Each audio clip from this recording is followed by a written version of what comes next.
Malkajgiri మౌలాలీలోని survey number 418, 419, 420 పిల్లి Narasingarao colony భూ వివాదాన్ని కొంతమంది తమ స్వార్థం కోసం రాజకీయం చేస్తున్నారని కాలనీవాసులు వాపోతున్నారు. సుమారు 20 సంవత్సరాల క్రితం యూసుఫ్ బేగం తమకు భూమి దానం చేశారని, ఆ భూమిలో నివసిస్తున్న ప్రజలను కొంతమంది తమ స్వార్థం కోసం రాజకీయం చేసి స్థానికులను ఇబ్బంది పెడుతున్నారని వాపోతున్నారు. ఒకవేళ భూమి వివాదం ఉంటే పోలీస్ స్టేషన్లో కానీ కోర్టులు కానీ ఆశ్రయించాలి కానీ దొంగ పత్రాలు సృష్టించి భూ కబ్జాలకు పాల్పడుతున్న కబ్జాదారులకు సహాయం చేసి రాజకీయం చేస్తే ఊరుకోమని స్థానికులు హెచ్చరించారు. నరసింగరావు హౌసింగ్ సొసైటీకి సంబంధించిన ఒక వీడియో వైరల్ అవుతుందండి. అదేంటంటే ల్యాండ్ గ్రాబింగ్ చేశారని చెప్పి ఇక్కడ అసలైన ఓనర్ల మీదనే వాళ్ళు నిందలేస్తున్నారు. ఇక్కడ ఎవరైతే దొంగలుగా అమ్ముకున్నారో పిల్లి ఆంజనేయులు యాదవ్, రియాజుద్దీన్, మధుసూదన్ రెడ్డి వీళ్ళంతా కలిసి ఇక్కడ కబ్జా చేసి ఎవరైతే అమ్ముకున్నారో వాళ్ళే ఇప్పుడు ఉండి ఇక్కడ అసలైన ఓనర్ ఎవరైతే ఉన్నారో యూసుఫ్ బేగం ఆమె పేరు మీద మొత్తం మీకు ఇక్కడ నాట్ టు ఇంటర్ఫేర్ ఆర్డర్స్ ఉన్నాయి. వక్ఫ్ బోర్డ్ ల్యాండ్ కాదని చెప్పి రిలీజింగ్ ఆర్డర్ ఉంది. ఎంఆర్ఓ ప్రొసీడింగ్స్ ఉన్నాయి. వచ్చేసి ముంతకాబ్ నుంచి 1955 నుంచి వాళ్ళకి లీగల్ డాక్యుమెంట్స్ ఉన్నాయి. వాళ్ళకి వచ్చేసి మేము లీగల్గా ఇక్కడ వాళ్ళ తరపు నుంచి మేము ఎందుకు సపోర్ట్ చేస్తున్నామంటే ఇక్కడున్న 300 కుటుంబాలకి 3.5 ఎకరాలు వాళ్ళు ఫ్రీగా దానం చేశారు. అంటే ఫ్రీగా ఇచ్చారు వాళ్ళకి. ఇక్కడ 300 కుటుంబాలు నివసిస్తున్నారు. ఇక్కడ ఉన్నారు మొత్తం. ఇక్కడ వాళ్ళు గుడిసెలు వేసుకొని ఇక్కడ రోడ్లు లేక ఏం లేక అన్నీ చేసినప్పుడు అప్పట్లో వాళ్ళు వచ్చి ఇక్కడ వీళ్ళు కష్టపడి ఉంటున్నారని చెప్పి వాళ్ళకి 3.5 ఎకరాలు దానం చేస్తే వాళ్ళందరూ అంటే రిజిస్ట్రేషన్ డాక్యుమెంట్ చేసిరు వాళ్ళకి చేస్తే వాళ్ళంతా ఇక్కడ ఇల్లులు కట్టుకొని ఉంటున్నారు.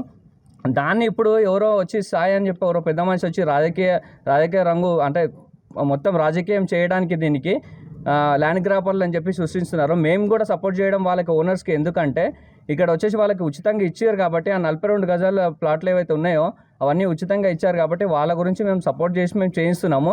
మీకు ఏదైనా ప్రాబ్లం ఉంటే లీగల్గా రండి. మీరు ఎవరికైనా మేము డాక్యుమెంట్స్ అన్నీ చూపిస్తామో. వక్ఫ్ బోర్డ్ రిలీజింగ్ ఆర్డర్లు ఉన్నాయి, ఎంఆర్ఓ ప్రొసీడింగ్స్ ఉన్నాయి. ఇక్కడ ఎవరైతే డాక్యుమెంట్లు ఉన్నాయని చెప్పి ఎవరైతే చెప్తున్నారో వాళ్ళ డాక్యుమెంట్ మీరు దయచేసి చూడాలి, లీగల్గా తెలుసుకోండి. మీకు ఏమైనా ప్రాబ్లం ఉంటే పోలీస్ స్టేషన్లో కంప్లైంట్ ఇవ్వండి. ఒకవేళ నిజంగానే మేము ల్యాండ్ గ్రాబర్లు అయితే మేము ఏదైనా కాన్సిక్వెన్సెస్ ఫేస్ చేయడానికి రెడీగా ఉన్నాం మేము. మీరు లీగల్గా ఒకవేళ ఉంటే మీరు రండి, 2 సైడ్లు తెలుసుకొని కమెంట్ చేయండి. ఏదో 4 చెప్పారు కదా అని చెప్పి మరి వాళ్ళు 4 ఎందుకు చెప్తున్నారు, ఏం చెప్తున్నారు అని చెప్పి తెలుసుకోవాలి. దాన్ని ఏదో మనం రాజకీయం చేసి దాన్ని ఫేమస్ అయిపోదామంటే అది కరెక్ట్ కాదండి. మీరు వాస్తవాలు తెలుసుకొని మీకు ఏమైనా డౌట్ ఉంటే మీరు కోర్టుకు వెళ్ళండి. పోలీసు వాళ్ళు మాకు సపోర్ట్ చేస్తున్నారు, ఎందుకు చేస్తున్నారు? ఎవరైతే ఇక్కడ ల్యాండ్ గ్రాబింగ్ చేసి అమ్మిర్రో రియాజుద్దీన్, మధుసూదన్ రెడ్డి, మన రైజుద్దీన్, పిల్లి ఆంజనేయులు యాదవ్ వీళ్ళందరికీ ఎఫ్ఐఆర్ కూడా బుక్ చేశారు. మా దగ్గర ఉంది. కావాలంటే మీకు అన్ని డాక్యుమెంట్స్ మేము ఒక సెట్ ప్రొవైడ్ చేస్తాం. లీగల్గా మీరు లీగల్ అడ్వైస్ తీసుకొని మాట్లాడండి. ఎవరైనా కానీ మీకు ఏదైనా డౌట్ ఉంటే మేము లేనప్పుడు వచ్చి మీరు ఇక్కడ సాయి అని చెప్పి వచ్చారు. ఇక్కడ వచ్చి లేనప్పుడు వచ్చి మీరు ఏమేమో కమెంట్ చేసి వెళ్ళడం కరెక్ట్ కాదు. మీకు ఏ డాక్యుమెంట్ కంటే వాళ్ళు చేసిన డాక్యుమెంట్స్ కూడా బైఫర్కేషన్ కాలేదు. ఇక్కడ ఉన్న సర్వే నెంబర్లు బైఫర్కేషన్ చేసి అమ్మారు. దొంగ సేల్ డీల్ చేసి అమ్మారు.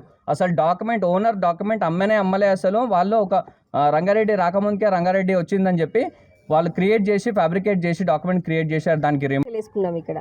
అది కూడా మేమంతా పార్టీ అప్పుడు మా సిపిఎం పార్టీ ద్వారా సర్వే చేసుకొని ఎక్కడుంది ఇక్కడ వెతికి మొత్తము ఇక్కడ గుడిసెలు వేసుకొని మాకు ఇప్పటిదాకా అసలు ఈ ల్యాండ్ గురించి ఏవి మాకు తెలియదు. సొసైటీ రిజిస్ట్రేషన్ చేసుకున్నారు మాకు యూసుఫ్ బేగం వచ్చి. ఇప్పుడు వచ్చేమో ఎవరెవరో వచ్చి మాది ఎవరో వాళ్ళు ఏమో మాకు అసలు తెలియదు. 2006 నుంచి వాళ్ళు ఇక్కడ నివాసంగా ఉంటున్నారు. అక్కడ రోడ్డు లేదు, ఏది లేదు. వక్ఫ్ బోర్డు అంటున్నారండి. వక్ఫ్ బోర్డులోనే మళ్ళీ మీరెందుకు కొనుక్కున్నారు? ఎందుకు కొన్నారు? ఎట్లా కొంటారు? ఇప్పుడు వక్ఫ్ బోర్డు అని ఎట్లా గుర్తుకొస్తుంది మీకు? మేము యూసుఫ్ బేగం దగ్గర కొనుక్కోలేదు. మాకు ఆమె ఇచ్చింది, గిఫ్ట్గా ఇచ్చింది ఆమె.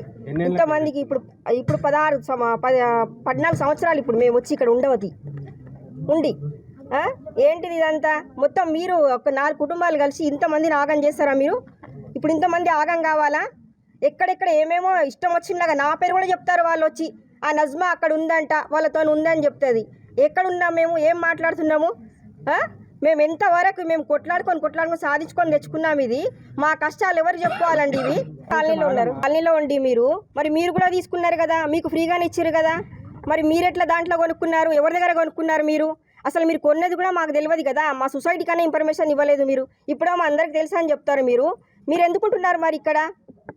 మీరు ఎట్లా కొంటారు? దాంట్లో కొనొద్దుగా మీరు కూడా. మరి ఇప్పుడు ఏంటిది? ఇది మొత్తము అంత అయిపోయిన తర్వాత మాదని కూర్చుంటున్నారు. అదంతా కాదు. ఇది మాకు యూసుఫ్ బేగం ఇచ్చిన ల్యాండ్. ఇది మాకు ఓనర్ కూడా ఉన్నాడు. ఇంకా పాపం ఆయన మొన్న కూడా వచ్చిండు. ఆయన వచ్చి అదే చెప్తున్నారు. సొసైటీ దగ్గర వచ్చి మాట్లాడి కూర్చొని చేసి అన్ని చేసుకున్న వాళ్ళం మేము. మీరేమో వచ్చి మాది మాది అనేసి ఎవరెవరు వస్తారో మాకు తెలియదు ఇదంతా. ఎందుకు మీకు అంతా? మళ్ళీ దీంట్లోనే ఉంటున్నారు కదా మీరు కూడా. మీ 4 ఇండ్లు కూడా ఇంట్లోనే కొనుక్కున్నారు. ఎవరి దగ్గర కొనుక్కున్నారు? అవి మా సొసైటీ దగ్గరే కొనుక్కున్నారు. మీరు తీసుకున్నారు, అసలు డబ్బులు కూడా తీసుకోలేదు, మీకు ఫ్రీగానే కదా ఇచ్చింది. మరి మీరు మాతో పాటే ఉంటున్నారు. ఎందుకమ్మా మీకు ఇదంతా? ఇప్పుడు మీ వల్ల మొత్తం ఈ 500 కుటుంబాలు మొత్తం నాశనం అయిపోతాయి. ఎక్కడి దాకా తీసుకెళ్తున్నారు మీరు? ఇది ఎక్కడి దాకా పోతున్నారు? ఏదో మాట్లాడుకుని దాని గురించి మీరు సెటిల్ చేసుకోండి. మరి కూర్చొని అన్న వాళ్ళతో వెళ్ళి ఓనర్ దగ్గర వెళ్ళండి.